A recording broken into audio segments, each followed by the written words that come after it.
Assalamualaikum dan selamat sejahtera farmers. Hari ini tim Fast Grow berada di kebun Kuala Pilah. Kebun yang menggunakan produk Fast Grow Fertilizer. Purata usia pokok di sini di antara 3 hingga 5 tahun ke atas.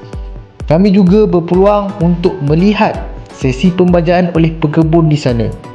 Baja yang digunakan adalah Black Wizard Green.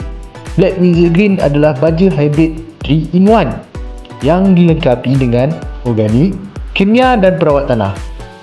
Kami mengucapkan terima kasih kepada pihak pekebun kerana menjemput kami untuk datang dan setia menggunakan produk Fast Grow Fertilizer. Assalamualaikum.